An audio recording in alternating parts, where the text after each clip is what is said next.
What's up, Mets fans? Welcome back to the New York Mets post-game show here on April 7th, 2025. It is officially a 5-game win streak for our New York Mets as they defeat the Miami Marlins yet again by a score of 2-0. We are breaking this game down, the X's and O's, the individual performances, and the overall team performance right here in this post-game stream. If you enjoy the content and if you want more post-game streams along with all other sorts of Mets content in this 2025 season, please do subscribe. If you are brand new to the channel, if you're watching over on X, come over to the YouTube. This is being streamed to both X and YouTube. And most importantly, make sure to smash those thumbs up buttons. This is one of two in terms of your hosts for the Mets postgame show. Rob cannot join me tonight as he has a commitment.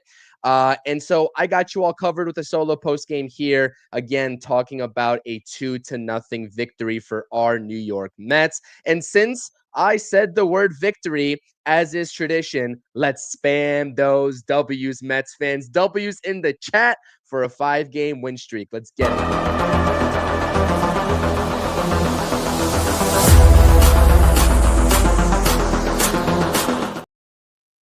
I love it. I love it. Spam those W's. Ray spamming the W's. Cindy spamming the W's. It is awesome to see in the chat. So is D. Rock, Big Mike. I appreciate you all being here. I appreciate you, George. Thanks for stopping by. Lynn, Ray, everybody spam those W's because, again, this was not the prettiest win in the books for the New York Mets, although it is another shutout for this pitching staff collectively, and we'll get into that here in just a second. They kept the Marlins offense at bay. You know, it was a cold, dreary night out in Flushing, Queens, but fans still showed up on this Monday evening to support the New York Mets. It was not as jam-packed as this weekend, naturally, with it being a weekday and given the weather. And we actually do have an announcement in terms of tomorrow's game. When we get there, it was, spoiler alert, moved up 3 hours to 4:10 for the start time instead of 7:10 in the evening, given the weather conditions. But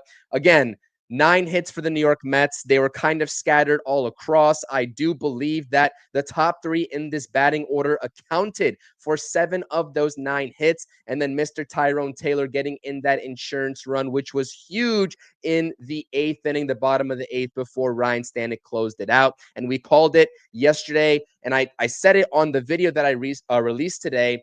If you missed that video, it's going to be in the description down below, recapping the first 9 games. I released it at noon today, talking about this bullpen and just the usage of Ryan Stanek. And knowing that Edwin Diaz went for the New York Mets and appeared for the New York Mets in the past 2 games straight, probably was going to be unavailable. And so therefore, Carlos Mendoza had to utilize his bullpen in a little bit of a different manner. But before we fully get into that, let's just take a look at the overall box score for those of you all who might have missed some of the game. Let's start off with Kodai Senga because it was another pretty impressive performance. It wasn't a lights out performance, and he didn't have the strikeout value that he had down in Miami in his first start. He actually cut his strikeouts in half, going from 8 to 4. Again, as is expected sometimes, especially when you're throwing that ghost fork, a little bit of a unique grip on the baseball, colder weather conditions could definitely go ahead and hinder the command of that pitch. And we saw it early on, especially in that first inning when he got into some trouble. But thanks to a Hayden Singer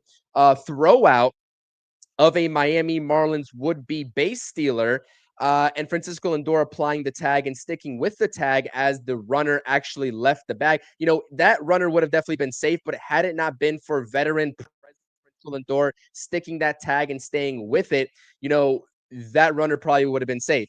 But you're talking about a different situation after that point, and Kodai Senga is able to get out of the jam. But it just seemed like Kodai Senga didn't have his best command, especially given the weather conditions. And it seemed like, you know, first of all, I'm really happy that he was able to work around that, working around some of those jams, not having his best stuff and still producing 5 scoreless innings. That is absolutely awesome. And in an ideal scenario, maybe later on in the season, if he reproduces this type of outing, you know, he's definitely going to get that 6th inning as he was only at 77 pitches. And this is actually the second time in a row that Carlos Mendoza has taken Kodai Senga out of the ball game at only 77 pitches. So they are being very careful with Kodai Senga in the early goings of this season, given some of the injuries. David Peterson had an injury scare, but he's okay physically. He was just nauseous, as we found out from yesterday's ball game. But he was efficient, even given the lack of command. Great defense behind him, couple double plays as well. And he gets the job done. And there's nothing you can really complain about other than maybe sort of limiting the traffic at some point in his future starts. But, in a different scenario, mid-season form of Kodai Senga, mid-season form of the managerial decisions of Carlos Mendoza and his comfortability with leaving the starter out there, Kodai Senga would definitely get that ball and provide a little bit more length. But, in contrast, Carlos Mendoza also knows that he has the best bullpen statistically ERA wise in baseball to lean on in terms of getting the job done. And they definitely did that yet again. As you can tell by the title of this stream, the Mets bullpen dominates the Marlins offense yet again. And coming into this game, the New York Mets bullpen ranked first in total bullpen ERA. Actually, the Mets pitching staff collectively, bullpen and the starting rotation collectively entered, this game ranking first in the entirety of the MLB as well. And that's just such a testament to how good they have been across the board. I was a little bit nervous when it was a 1-0 ball game, when Danny Young was warming up and he came into the ball game, actually gave up a leadoff base hit, but was able to limit the damage and not give up any runs as well. Then you got multiple scoreless innings from Jose Butto, who actually just looked tremendous out there. And even Gary was saying on the broadcast, a little bit of a different feel for Jose Butto. It's actually Jose Butto, I have to say, with the accent, as Gary was making sure to do so as well on the broadcast multiple times. But it was a little bit of a different strategy in terms of the pitch selection that he was working with. He was kind of shying away from his slider, was Butto, and he was going more so with that four-seam fastball, and he was blowing it right by the Miami Marlins hitters. And in contrast, Kodai Senga actually collectively, stuck to his bread and butter, a lot of the ghost fork, a lot of four-seam fastballs. And if you look at the pitch distribution on his Savant page from the first start against Miami in Miami to the next start here tonight, he actually threw a very similar mix of pitches. So it was clear that Kodai Senga was trying to replicate, the start that got him 8 strikeouts down there in Miami on April 1st. So a really good pitching performance. And again, utilizing Ryan Stanek in a little bit more of a, I guess, not an efficient manner, but just utilizing him more in general, point blank period. He comes in with Edwin Diaz unavailable and gets the save to secure the 2-0 victory. Absolutely 100% Butto is holding it down. 100% the Mets improved to 7-3. Let me get into some of the chat here. I definitely appreciate you all being here with me on this lovely Monday. It is 10 p.m. East Coast time, and we are talking about a 5-game win streak for our New York Mets. How good does that feel? It feels absolutely tremendous. Absolutely tremendous. Kendall is saying W. I love it. Keep on spamming those W's. We're going to do it one more time. You already know we're going to do it one more time.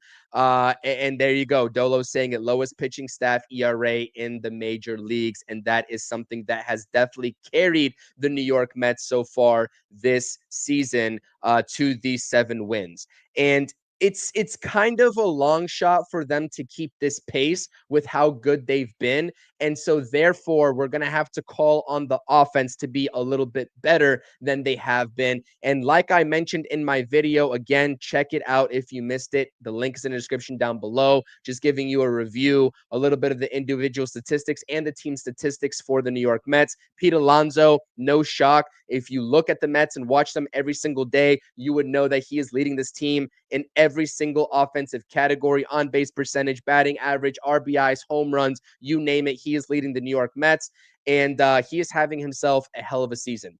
A hell of a season. And he actually had a great game today. And so did the rest of this top 3 as we kind of transition a little bit more into the offensive things. And what got the Mets going was a nice bunt base hit by Francisco Lindor, something that you don't see usually in today's, game, in today's day and age. First of all, we have to rewind. I think this is the 4th straight game, Gary said on the broadcast that Francisco Lindor led the New York Mets off in the game with a base hit as he had a bloop single in the first inning. Clearly, the Mets stranded him. He couldn't come around. And we'll talk about Brandon Nimmo here and his struggles in this game, taking the over with plenty of opportunities with runners in scoring position. But in the third inning, the Mets would strike first thanks to a bunt base hit by Francisco Lindor. And then Juan Soto learning from his first at bat. Now, if you all forget, this was supposed to be a game where the Miami Marlins started Sandy Alcantara. And I'm trying to say that a little bit more efficiently in terms of his last name, because I know Elvin, if you're in the chat here, has been getting on me about the pronunciation of his last name. I don't mean to be disrespectful at all, but he was supposed to be starting and he's on the paternity list. Congratulations to him. But instead, they had to throw Beozo. And night and day different in terms of the actual pitch style between Alcantara and Beozo, right? Alcantara, he throws 95, 96, 97 miles per hour, and Beozo is a junk baller. He throws a lot of sliders. The fastball's up to 90, maybe 91 if he's lucky, but usually 89, right? Under 90 miles per hour. And it's just a lot different of a look. So game planning for Sandy is a lot different for the Mets hitters. Now, the Mets should have known this because I think the Marlins announced this as of yesterday. So they should have known this going to sleep that they were going to be facing a different pitcher. And I don't think Beozo actually got announced until today. But he actually did pretty decent against the Mets lineup. And he, got Juan Soto swinging on that 90 mile per hour fastball because Juan Soto was looking for the off speed, especially in an advantageous count for Beozo.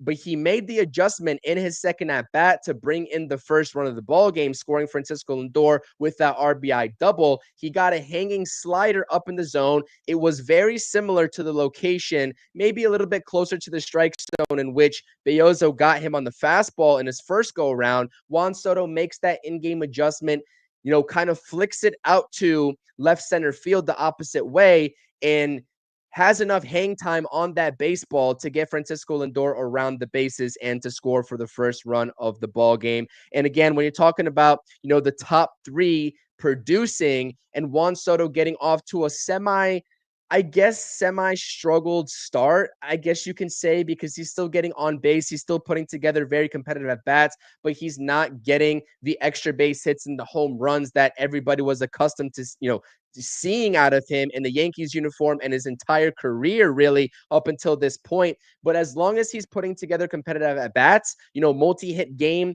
for Juan Soto in that 2-hole today, gets the job done in that third inning for the first run of the game, another RBI for Juan Soto. It was nice to see. So in-game adjustments to a little bit of a unique pitcher. A lot of guys throw 94, 95, 96 in this league right now. And that's kind of how the pitching has been geared up, towards in today's baseball, today's MLB. And I feel like guys like Beozo are a little bit of a rare breed nowadays. So naturally, the Mets lineup struggled. And that's not really an excuse for them because they're going to have to figure it out, right?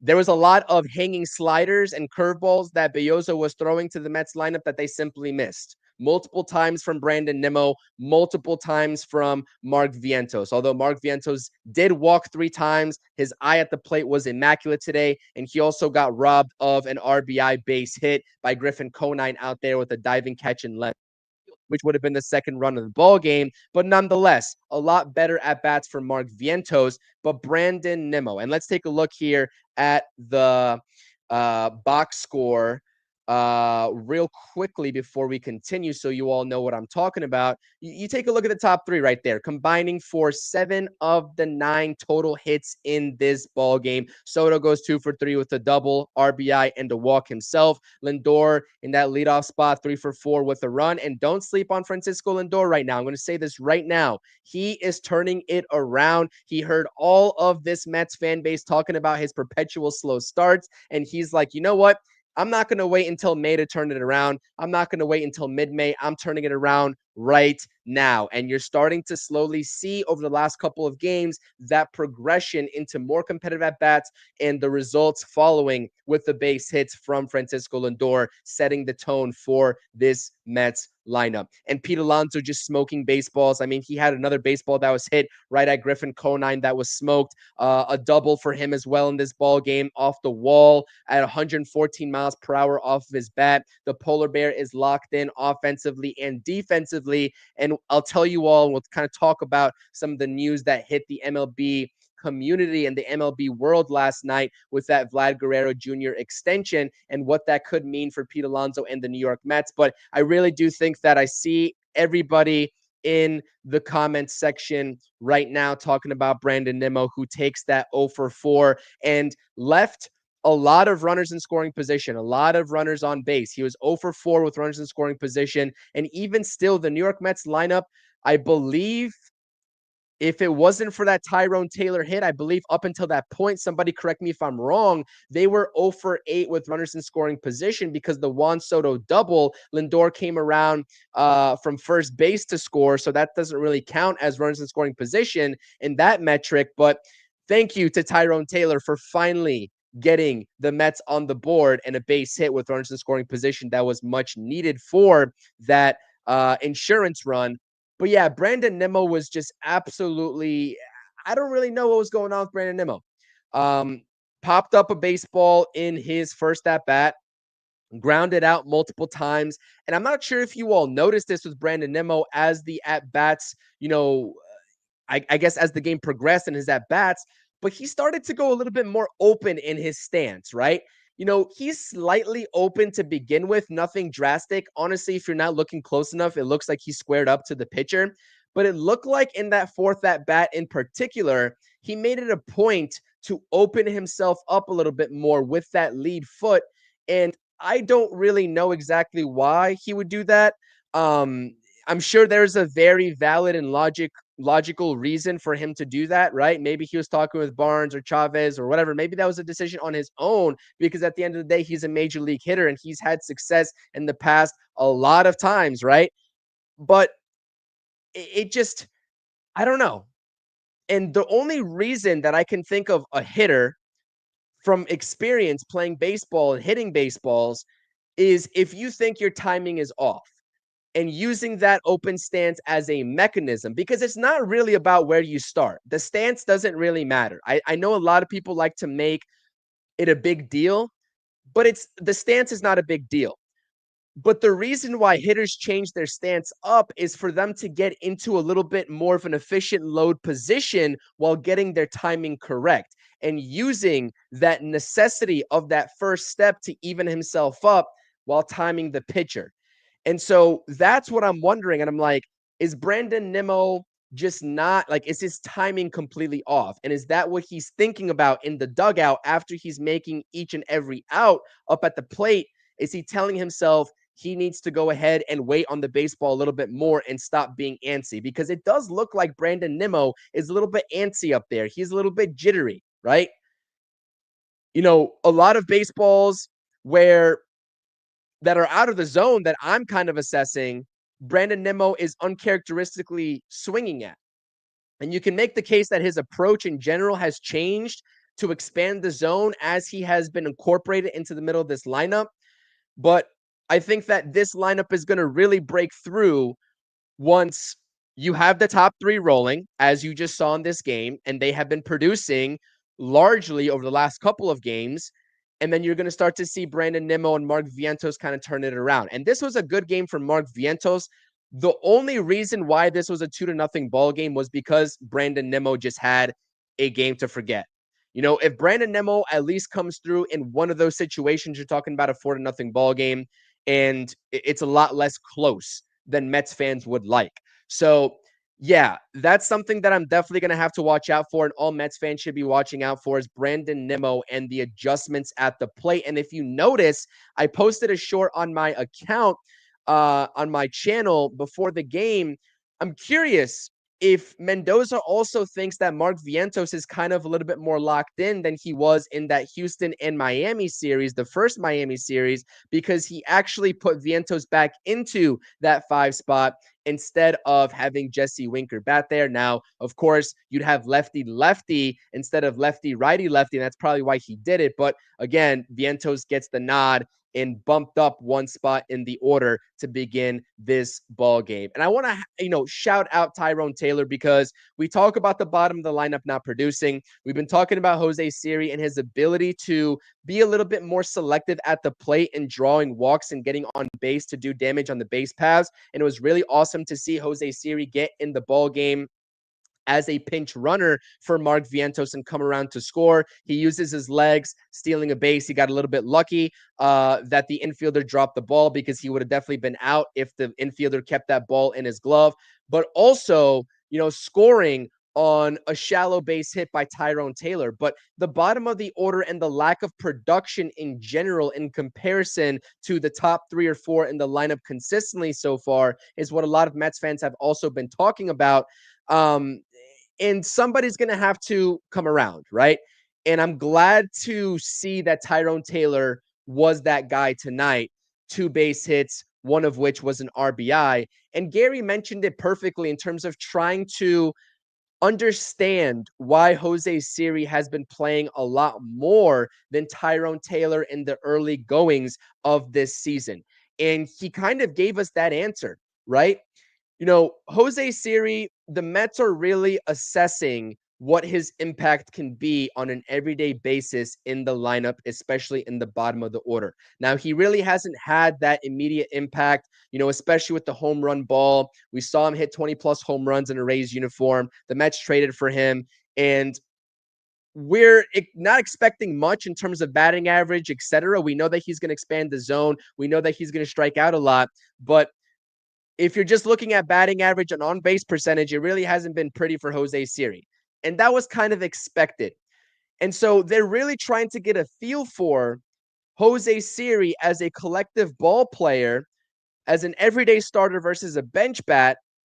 And Gary was talking about how Carlos Mendoza understands and knows that he has the ability, because we haven't seen Tyrone Taylor in in a multitude of days leading up to this start tonight for him.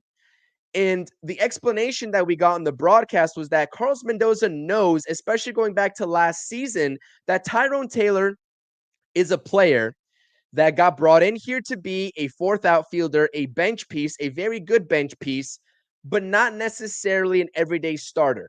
And so last year, when he was platooning with Harrison Bader, there was a plethora of times where Tyrone Taylor was going, I don't know, he was playing once every 4 or 5 days, and he was still contributing and producing. And so knowing that Tyrone Taylor doesn't have to get consistent at bats to just get his name called for a start or a pinch hit at bat and produce is refreshing for Carlos Mendoza. And that gives him more of an opportunity and a better feeling for giving the early season reps to Jose Siri. Now, do Mets fans want to hear that explanation and accept that explanation? Probably not. It's supposed to be best player is playing, best player is the starter. But I think that this is really an assessment period for the New York Mets in terms of watching Jose Siri and what he can contribute. And if there comes a point in time, let's say it's late April, maybe early May, if Jose Siri is just simply unplayable with the bat, what you're going to get defensively out of him, then he can provide this team with exactly what you saw today. Pinch runner, late in the ball game, steals you a bag in a crucial situation, in any situation when it's a close ball game, and comes around to score on a base hit, hopefully when your offense comes through.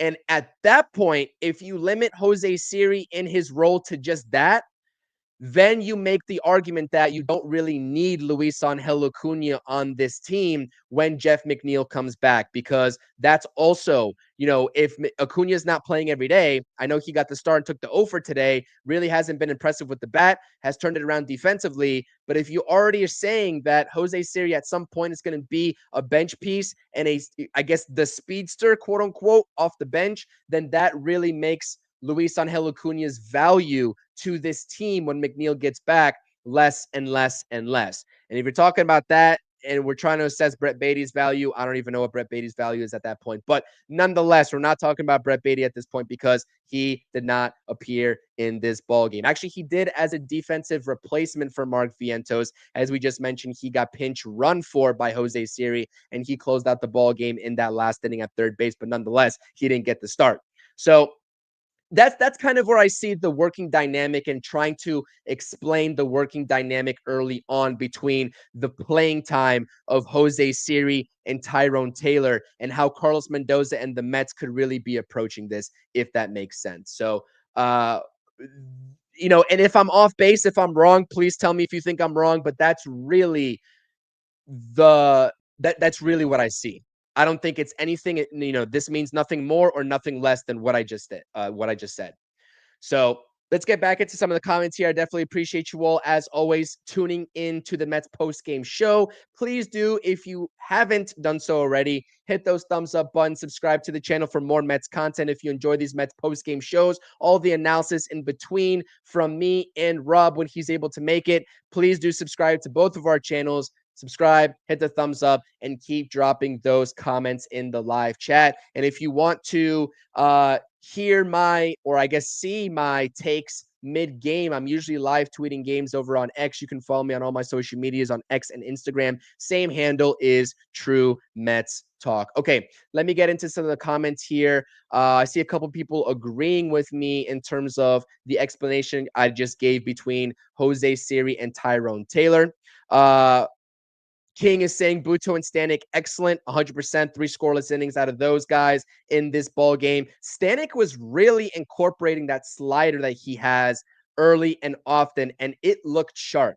There are times where you see Ryan Stanek not have command of his pitches out of the gates, but as soon as he got that first out, especially throwing some pretty nasty sliders down and away in the zone, I was like, this guy's locked in. He is not coming to play. And he is telling Carlos Mendoza with this performance that he wants to be utilized more out of that bullpen. Again, coming into this game, you've seen over 7 innings pitched from Brazaban, 7 innings pitched from Kranick.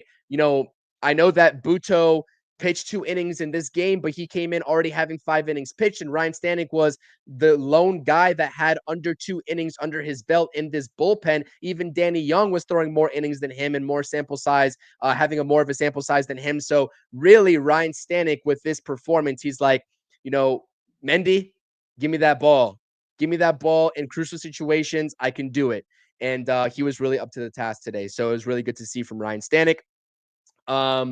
But yes, by the way, announcement, as they stated on the broadcast, in case you missed it, because this is going to impact our streams for tomorrow, as the Mets are looking for a 6-game win streak going tomorrow night, or I guess tomorrow afternoon, because the start time got pushed up earlier from a 7:10 p.m. start Eastern time to 4:10 p.m. start time Eastern time at Citi Field due to some of those cold, rainy, just nasty April weather in the Northeast. So the Mets made that conscious decision to still get the ball game in and not postpone it by moving the start time up. And that's going to impact a lot of fans being able to make it with work and all that. And we'll see how many fans are really in that crowd tomorrow. But at least the Mets announced that they are getting vouchers for other games this week as well for people to exchange. Yes, George, this is important. Stress-free Stanek is exactly what I was talking about with that command. Stan, appreciate you as always coming in on this post game. I appreciate you all being here on this post game. It means a lot. I'm just kind of scrolling up to some of these comments. You all are the best. All of these comments. It's a Mets victory. Please, let's spam those W's, Mets fans. It's a 5-game win streak. Let's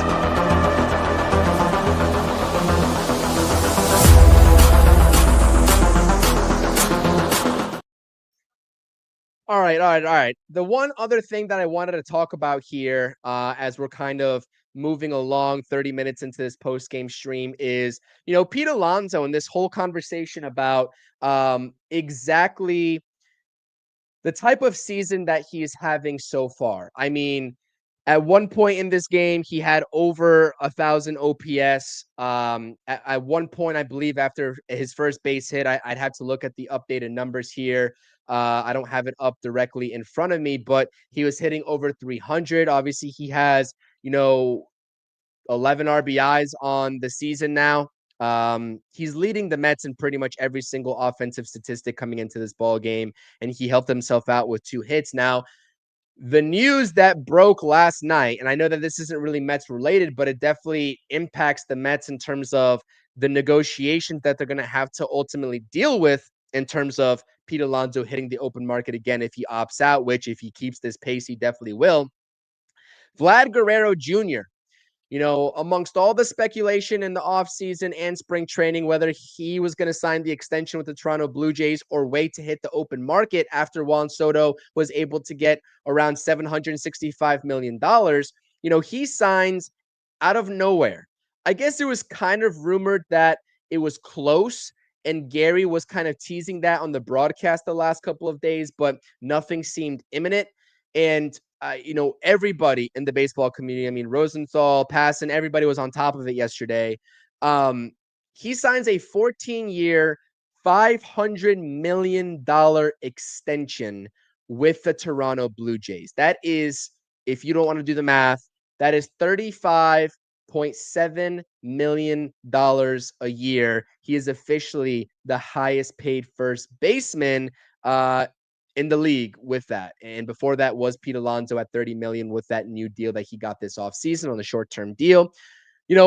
I think that's an overpay. I'm not going to lie to you. I know that he's 26 years old. I know a lot of Mets fans were holding out hope that he would hit the open market. I had my reservations that he was going to hit the open market. I said that all along, but everybody wanted to look ahead to next offseason. Oh, what if Pete doesn't come back this? What if Pete doesn't come back that? And now the ball game has changed because he is going to be a Toronto Blue Jay for life, is Vladdy Guerrero Jr. So I do think it's a little bit of an overpay. I think he's a great ball player. He's a great hitter. He's been a little bit inconsistent at times in his career. And I think that given the market for first baseman in the history of the game, I believe that makes him the highest paid first baseman in history, surpassing Miguel Cabrera, if I'm not mistaken. And it just seems like a little bit of a stretch. And I understand that contracts get larger and larger and larger, and previous record contracts get toppled all the time. But honestly, I wouldn't really be comfortable giving Vlad Guerrero Jr. $500 million if he was indeed on the Mets' radar next offseason. Now, again, the Mets are going to have a tough time now that the precedent has been set with this Guerrero Jr. contract for Pete Alonso. And I'm not going to bore you all with this whole spiel because there's an entire season left to be played. Pete Alonso still has a lot of this season left to prove himself that he will earn, anywhere close to that Vlad Guerrero Jr. figure in terms of the AAV. He's not getting 14 years. Pete Alonso is about to be 31 years old, as we all know. But, the Mets, the situation changes. And Pete Alonso greatly benefits. I mean, he even took to the pregame and his press conferences like, that is great for baseball. That's great for first baseman. He realizes that that's going to help him out a lot in terms of setting that bar of what he could potentially make. And we'll talk about this in the offseason when we get there. I don't think that we'll see a midseason extension for Pete Alonso from the New York Mets. I think that they're going to go out there and probably repeat the same process if I had to guess. Letting him go out there, get an offer from a different team, and just matching it if the Mets feel comfortable at that dollar figure. But what he's been posting so far in this season is pretty undeniable. And we just hope, and Steve Cohen even said this himself in a comment yesterday or today, I believe, in that they want to pay Pete Alonso. If he proves it, and if he has a great season, the conversation obviously between him and David Stearns is going to change, right? And I have down my mind that the Mets will dish out the money if Pete Alonso is able to replicate numbers and keep this kind of pace that he's on right now. And so I just wanted to make everybody aware that now that Vlad Guerrero Jr. is going to be off the market, Pete Alonso is going to be the premier first baseman for every team because he's definitely going to opt out. unless he just hits a wall in May or June and he can't recover from that, he's going to opt out. And especially with, when we're seeing such a locked in version of Pete Alonso,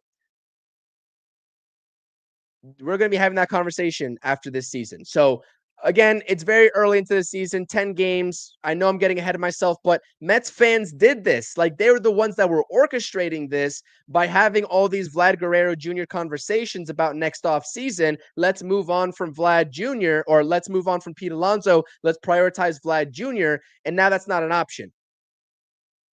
So Ryan Clifford's going to be an up and coming prospect, but do you really want to hand off the reins to a young prospect like that with Juan Soto now in the doors, especially when you see what's going on in the top three of this lineup with Lindor, Soto, Alonso? A lot of conversations are going to be had. A lot of conversations are going to be had. Make no mistake about it. So I just wanted to state that. Well, I'm curious to get some of your, guys' thoughts and opinions on this as well. Big dub, Carlos. Salute, Carlos. I appreciate you. Um, yeah, I don't know. What do you all think about that Vlad Jr. extension? I mean, congrats to him. I mean, that is deserved. He is a great ball player, but I think $500 million is pretty steep. I think it's pretty steep for him. And Kyle Tucker, another big name free agent that's going to be hitting the open market. The Cubs are definitely not dishing out the type of money that Kyle Tucker's going to want. There's going to be a lot of teams in on Kyle Tucker. The Yankees are going to be one. I don't think the Mets are going to be one, to be honest. And he's going to get up there with what Vlad Jr. got, because I think that he's a better all-around hitter than Vlad. And he's only a year older than Vlad Jr. anyway. So he's going to be in line for a 12 to 13 year deal, just like Vlad Jr. just got. So a little bit of early free agency talk. This is what our entire offseason is going to be based around: Pete Alonso, Kyle Tucker, etc. And a lot of other free agents that are going to be up there for the taking and for the signing for the New York Mets. Yeah, it's an overpay. I think Rock agrees with me. It's definitely an overpay. But you know what? When you're the Blue Jays, let me just kind of sound off on this. When you're the Blue Jays and you're in such a tough situation organizationally, I mean, Bo Bichette's also going to be a free agent. I forgot about him. His future with Toronto is uncertain. He is a two-time American League hits leader in that leadoff spot. They just have been underperforming. The fan base has really had nothing to cling on to outside of Vlad Guerrero Jr. and his individual accomplishments. So I really do think if you're that front office, especially that ownership group, you got to make that move, even if it is an overpay. And that's right, Cope. The Jays did what they had to do, bottom line. Bottom line. It was a desperation move to maintain relevancy, and that's exactly the point that I'm trying to get across. 100%. Let alone the fact that, as Rock is saying in the chat, not many people are going to willingly go to Toronto if it's not an overpay. I mean, Santander did it. I think that was a little bit of a fair contract, really, for the guy for that kind of production level from Santander. But you get what I'm saying. But it seemed like Vlad also really liked Toronto, and it seemed like he wanted to stay there from the start. So who knows? Maybe he actually did want to be a Blue Jay, and it really wasn't all about the money. But how can you turn down $500 million? How can you do that? Anyways, back to the New York Mets. Sorry to get on a little bit of a tangent, as that was some breaking news from the league, around the league. Nice victory today. Kodai Senga gets the win. Ryan Stanek gets the save. The Mets get it done without having Braziban available, without having Edwin Diaz available. And it wasn't a stress-free game. It was exactly what you would expect from the offense, given the weather conditions. And they had just enough in the tank to get the job done, as the MLB leaders in the pitching staff hold it down yet again. And as I mentioned, we're going to start having conversations where we're going to start to see a little bit of a regression from this pitching staff and this bullpen. It's bound to happen. The pace that they're on right now is unbelievable. And hats off to them. I mean, seriously, hats off to them.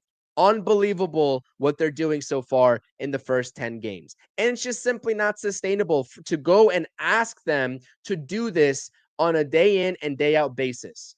So even though they're going to be good, I don't think that they're going to keep this pace. They're due for some regression. The offense really, when that regression starts to hit, it could be tomorrow, it could be the day after, it could be next week, it could be next month. Whenever that regression hits is what is the point in time in which the Mets offense needs to get going, and they've got no more excuses. So that's what I'll leave that as.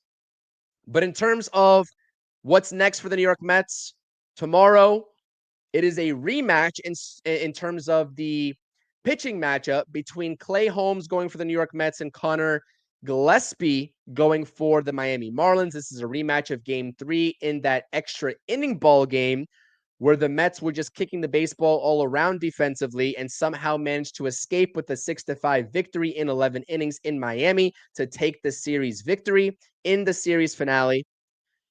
And Connor Gillespie was keeping the Mets hitters off balance all game long.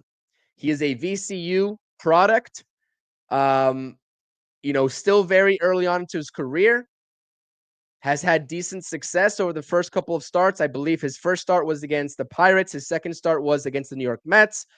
And he's got a decent arsenal. He's got some deception. And the Mets offense really did struggle. I believe the only run that the Mets scored in that ball game off of Connor Gillespie himself was that first inning RBI double to the opposite field by Pete Alonso. It scored Juan Soto all the way around from first. And then after that, he threw 4 scoreless innings.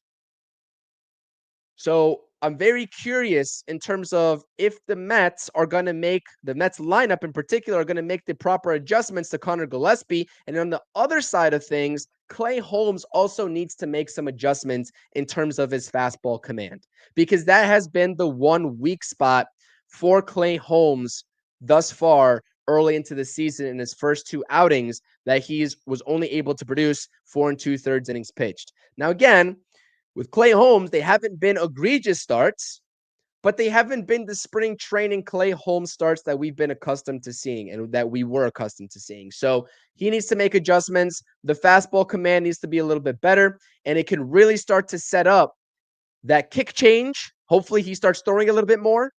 He's been a little bit shy with that kick change, and also that very sharp sweeper / slider, however you want to categorize that, is what I'm looking out for tomorrow in terms of what his game plan is going to be against this Miami offense. So game 1 is in the books, 2-0. The New York Mets improved to 7-3. We got game 2 tomorrow, 4:10 p.m. start time. I cannot stress this enough. We'll attempt to go live for the pregame. Hopefully Rob can join me. We'll say a 3 p.m. start time for the pregame stream. So turn on those notifications. Every time we drop a video or go live, you'll get notified. And then clearly we'll be doing the post game exactly like this one as soon as the conclusion of game 2 between the Mets and Marlins goes final tomorrow. That's what I'm looking out for. Hopefully he can go more than 5 innings tomorrow. Exactly. And also, Carlos Mendoza, another piece of news for you all out there that are wondering about David Peterson. It was confirmed just nausea, as we stated in the post game yesterday. And Carlos Mendoza did confirm with David Peterson today that he's feeling good physically. So everything's good with David Peterson. He should be making his next scheduled start. But yeah, that's going to do it for me on this post game. I definitely appreciate you all again. One more time, hit the thumbs up. Subscribe for more Mets content on the channel. I cannot stress this enough. A lot of Mets content is coming your way. A lot of streams, a lot of videos, a lot of polls. I'll try to do a lot more live chat polls. I'll try to do a lot more polls in the community tab. I appreciate you all taking the time to check the community tab for updates and polls. So that's it. It's a 5-game win streak. As always, Mets fans, I appreciate the support. Mets are looking for 6 in a row tomorrow. following this 2-0 victory. The bats got to get going at some point, but the pitching, MLB's best pitching staff holds it down yet again for the New York Mets in this ball game on April 7th of 2025. Mets win. Always good to see a Mets win. Let's go Mets. Catch you all tomorrow. Peace.